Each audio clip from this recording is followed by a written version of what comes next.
देवी क्षमा याचना मंत्र का पाठ माँ दुर्गा, माता लक्ष्मी और अन्य देवियों की आराधना के बाद किया जाता है। ये मंत्र देवी से अपनी त्रुटियों के लिए क्षमा मांगने का माध्यम बनाता है और भक्त के मन में विनम्रता, श्रद्धा तथा आत्मिक शांति का संचार करता है। नमस्कार, उदय इंडिया डिजिटल में आपका स्वागत है। मैं हूँ उपाली अपराजिता। हिंदू धर्म में पूजा अर्चना के पश्चात क्षमा याचना करने की परंपरा अत्यंत प्राचीन, पवित्र और आध्यात्मिक महत्व से भरपूर मानी जाती है। जब कोई भक्त श्रद्धा और भक्ति भाव से देवी देवताओं की उपासना करता है, तब अनजाने में मंत्रों के उच्चारण, पूजा विधि या भावनाओं में कुछ त्रुटियां हो सकती है। इन्हीं भूलों के लिए भगवान से क्षमा प्रार्थना करने का माध्यम है क्षमा याचना मंत्र। क्षमा याचना मंत्र एक विनम्र और भावपूर्ण प्रार्थना है, जिसे भक्त पूजा पाठ या किसी धार्मिक अनुष्ठान के समापन पर पढ़ते हैं। ये मंत्र हमें ये सिखाता है कि मनुष्य स्वभाव से अपूर्ण है, लेकिन ईश्वर की कृपा और भक्ति के माध्यम से वो पूर्णता की ओर अग्रसर हो सकता है। विशेष रूप से देवी क्षमा याचना मंत्र का पाठ माँ दुर्गा, माता लक्ष्मी और अन्य देवियों की आराधना के बाद किया जाता है। ये मंत्र देवी से अपनी त्रुटियों के लिए क्षमा मांगने का माध्यम बनाता है और भक्त के मन में विनम्रता, श्रद्धा तथा आत्मिक शांति का संचार करता है। अगर क्षमा प्रार्थना मंत्र के संस्कृत पाठ पर गौर किया जाए तो इसका मूल संस्कृत श्लोक है, आवाहनम न जानामि विसर्जनम पूजा चैव न जानामि क्षमस्व परमेश्वरी।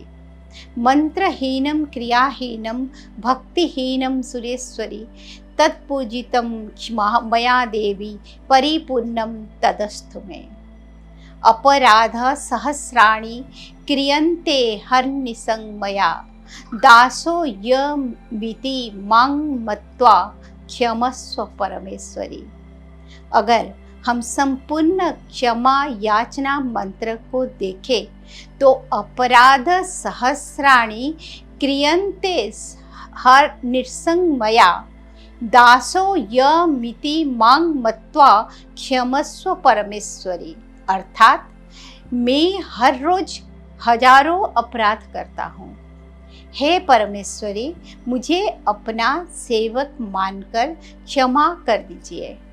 वही आवाहनम न जानामि विसर्जनम पूजा चैव न जानामि क्षमत्वं परमेश्वरी का हिंदी अर्थ है, मुझे आवाहन करना नहीं आता, मुझे विसर्जन करना नहीं आता, मुझे तो पूजा करना भी नहीं आता। हे परमेश्वरी, मुझे क्षमा करो। मंत्रहीनं क्रियाहीनं भक्तिहीनं सुरेश्वरी यत् पूजितं मया देवी परिपूर्णं तदस्तु मे। इसका हिंदी अर्थ है, बिना मंत्रों के, बिना कर्म के, बिना भक्ति के, हे देवों के देवी, हे देवी, मैंने जो भी पूजा की है वो मुझसे पूरी हो। इसके अलावा अपराध सतम कृत्वा जगदम्बे चचोरेते यांगति समवानेते न त्वं ब्रह्मादय सुरा। इसका हिंदी अर्थ है, 100 अपराध करने के बाद भी मनुष्य को हे जगत जननी का जाप करना चाहिए।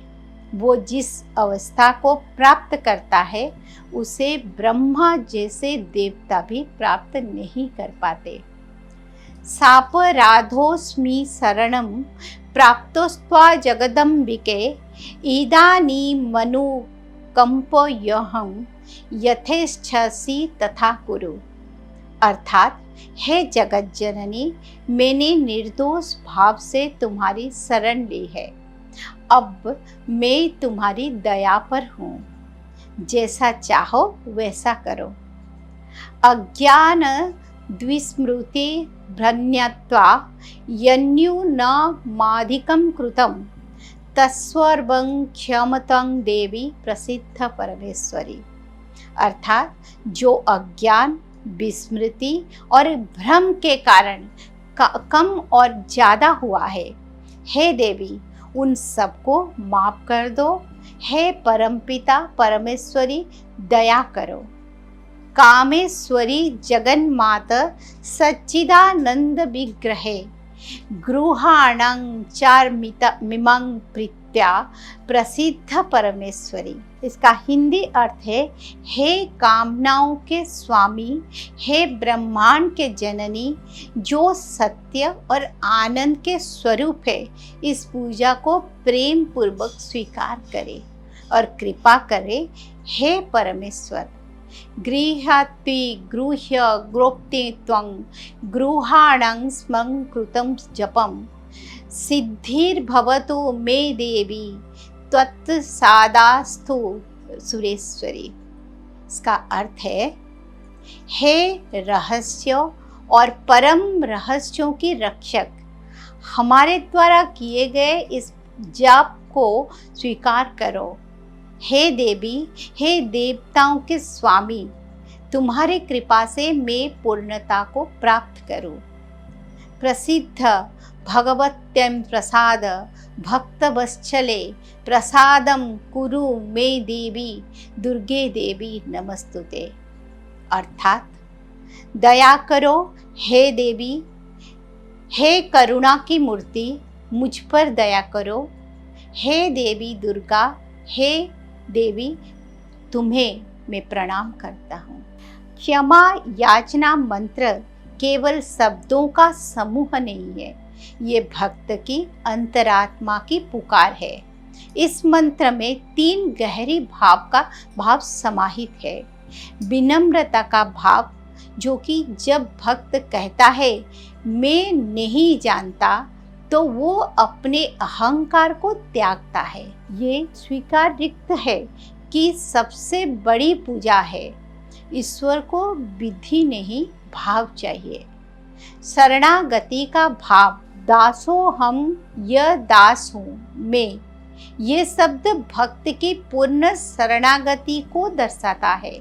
जब हम ईश्वर के चरणों में पूरी तरह समर्पित हो जाते हैं, तब वे हमारी सभी त्रुटियां स्वयं क्षमा कर देते हैं। कृपा की प्रार्थना, भक्त केवल क्षमा नहीं मांगता, वो ये भी प्रार्थना करता है कि उसकी अधूरी पूजा भी देवी की कृपा से पूर्ण हो जाए।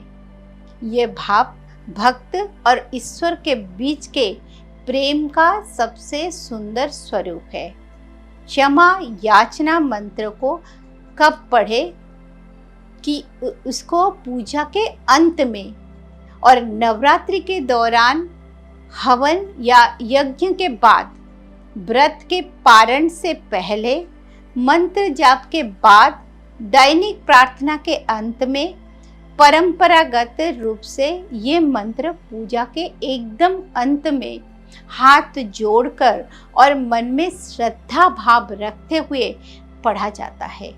क्षमा याचना मंत्र के आध्यात्मिक और भावनात्मक लाभ को देखा जाए, मानसिक शांति, विनम्रता का विकास, पूजा की पूर्णता, ईश्वरीय कृपा, नकारात्मकता से मुक्ति, भक्ति की गहराई जैसे लाभ मिलते हैं। तो दोस्तों, ये थी जानकारी कि कैसे हम क्षमा याचना मंत्र का सही उच्चारण कर उसे फल को प्राप्ति कर सकते हैं। हम अपने खास कार्यक्रम भारतीय चेतना में ऐसे और भी बातें आप तक पहुंचाते रहेंगे। धन्यवाद।